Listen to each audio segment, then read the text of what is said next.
ભ્રમણાને ભાંગ્યા વિના ભવના ફેરા નહીં ટળે. તો આપણે આ જીવની શેની ભ્રમણા છે એક એ વાત નક્કી થવી જોઈએ. અને બીજું, આત્મા એટલે આ તમને એટલે પોતે જ પોતાને નહીં ઓળખે. હું કોણ છું, હું ક્યાં છું. અત્યારે તમે કથામાં બેઠા છો, પણ તમે તમને પૂછો કે તમે ક્યાં છો. કંઈકના મન હરિદ્વારમાં હશે, કંઈકના મન ફરવામાં હશે, કંઈકના મન ક્યાં ક્યાં હશે. એટલે ઈ જ્યાં છે ત્યાં તમે છો. એટલે હું તેમાં કહું છું કે એક મનથી મનન કરી અને જો આ કથા સાંભળે, એનું મન કથા સિવાય ક્યાંય ભટકે નહીં. એવા જીવ 7 દિવસ સુધી આ કથા સાંભળે તો નિશ્ચિત, જેમ સનત કુમારોએ ભગવાનને કહ્યું કે હે પ્રભુ, જેમ ધંધુકારીની મુક્તિ થઈ અને એને જે આનંદ મળ્યો છે એ જ આનંદ 7 દિવસ આવી રીતે કથા સાંભળનાર જીવને તું આપજે. આ તો અઘરું થઈ પડે. આવું અઘરું થઈ પડે એટલે આજથી વર્ષો પહેલા દેશના મહાપુરુષો એમ કહે છે કે આવા જીવા દેશમાં કેટલા છે, તો કે કરોડોમાં નર કોક છે. હિસાબ કરો તો એમ કહે છે કરોડોમાં કોક છે. આટલી વાર પણ કથામાં આપણું મન સ્થિર નથી થતું. અને એવા પુરુષો હોય અને એને ઓળખવો હોય તો શું? કદાચ આપણી બાજુમાં બેઠા હોય,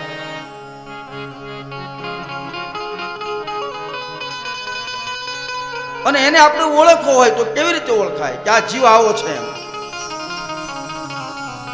ત્યારે એને પુરાવો આપ્યો સાહેબ કે કોયલ ને કાગડો રંગે રૂપે એક, પણ એ તો એની વાણી થકી ઓળખાય. કોયલ અને કાગ બે એક હરખા હોય, એમ સ્ત્રી બે બેનપણી એક હરખી હોય, પુરુષ હોય તો બે ભાઈબંધ હોય તો એક હરખા હોય. એટલે પુરુષ અને સ્ત્રી બે હરખા જ છે. પણ જ્ઞાની પુરુષ, એના મોઢામાંથી શબ્દ નીકળે ને, વાણીથી ઓળખાય છે સાહેબ. અને વાણી બોલો એટલે ખબર પડી જાય તમારી પાસે કેટલું જ્ઞાન છે. અને તમે કોઈને કહેવાથી કઈ તમે જ્ઞાની થઈ જાવ એવું કઈ છે જ નહીં. તમે કોઈની આરે વાર્તાલાપ કરો ને થોડું બોલો એટલે સામા માણસને ખબર પડી જાય. ઓલી એક કહેવત નથી કે તમારે ઘરે મહેમાન આવે તમે કેવો છો એમ પૂછાય નહીં, ટીવીને રિમોટ આપી દો એટલે જેવો હોય એવી ચેનલ લઈને ઊભો રહે. તો કોઈ સંતો પૂછે છે કે ન બોલે તો? કદાચ બોલે નહીં તો શું કરવું? તો કહે છે હંસલો ને બગલો રે એ રંગે રૂપે એક સે રે જી.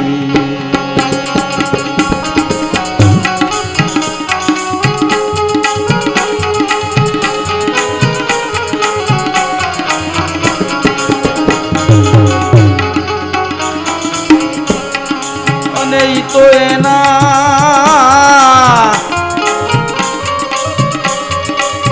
યાર થકી ઓળખાય રે રંગે રૂપે એક સે રે. આ સતી અને આ ગુણિકારે એજી રંગે રૂપે એક છે રે. વજા કાકા, એ વજા કાકા, નામ છે મારું. આજે આ સતીને ગુણિકારે રંગે રૂપે એક છે રે. પણ સતી નારી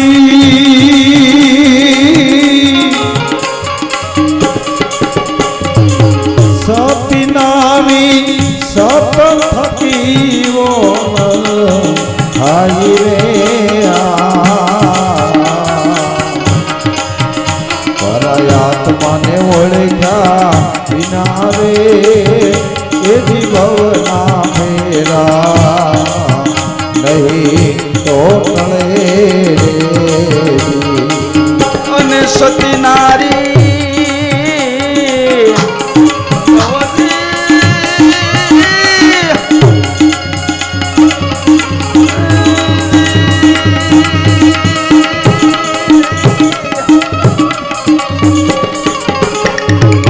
સતી નારી સેવા થકી ઓળખાય રે આ ભવના ફેરા નહીં તો મટે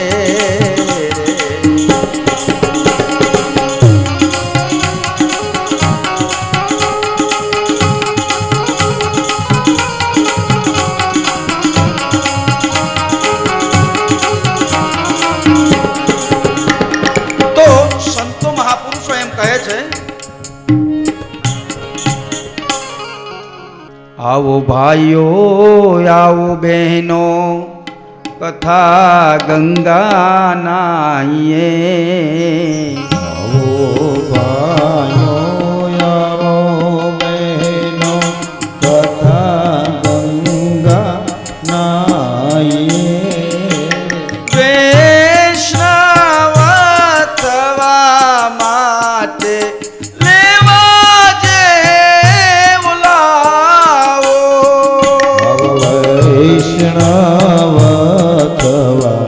માટે લેવા જેવો લાવો ગામની રીત અંતરમાં ઉતારો રામની રીત અંતરમાં ઉતારો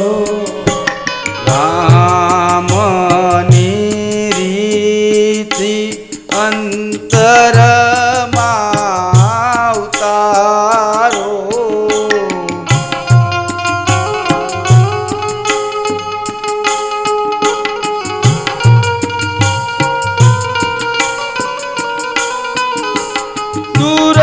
દુર્ગુણ છોડો ને જાગો ખોટા વિચારો અવગુણ ત્યાગ ખોટા વિચારો આવા દુર્ગુણો છોડો ત્યાગ ખોટા વિચારો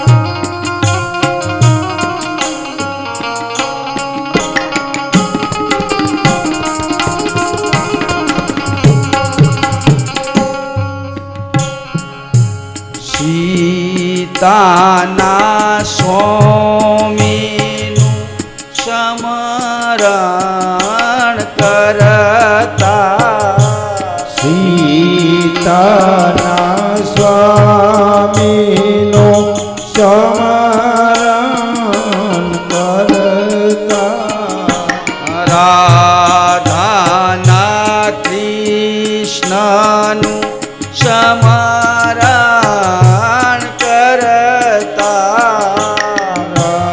રાધાના કૃષ્ણનું સ્મરણ કરતા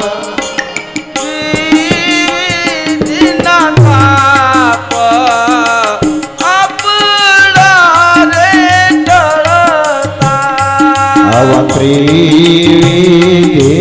તાપ આપણા રે ટળતા આવા આવો ભાઈઓ આવો બહેનો કથા ગંગા નાહીએ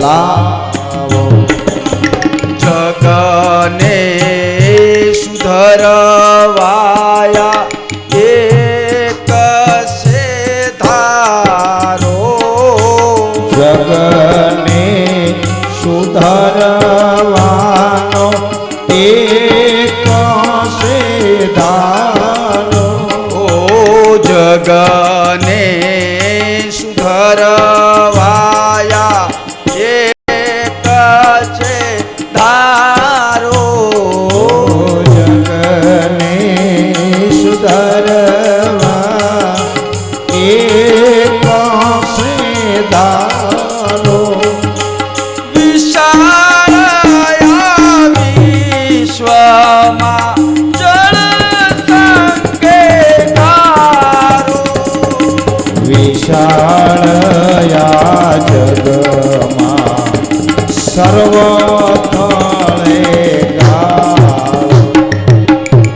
વિશાળયા વિશ્વમાં જળ સંગે ગારો વિશાળ જગમાં જળ સંગે ગાળો શું કહે છે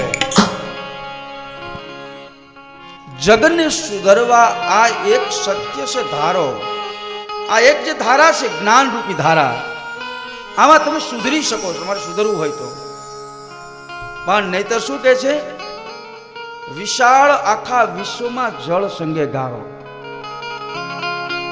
એમ મહાપુરુષો કહે છે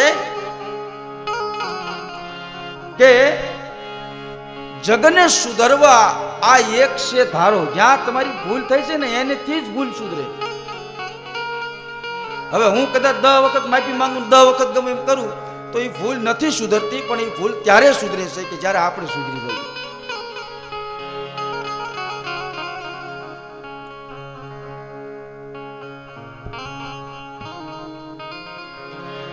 તો તરત સુધરી જશે બધું કહેવાનો અર્થ એટલો છે સાહેબ કે 7 દિવસ આપણે હરિદ્વારમાં આવ્યા છીએ તો ક્યારેક તકલીફ પડે ક્યારેક તમને પડે ક્યારેક અમને પડે બધાને પડે પણ બધાને આપણે એની સમજૂતી કરવી પડે કોઈ હશે ચાલ્યા કરે છોકરો આપણે નોખો તો નથી સમજૂતી કરી લેતા નાસ્તો હું કઈ નથી આપતો તોય સમજૂતી થઈ જાય છે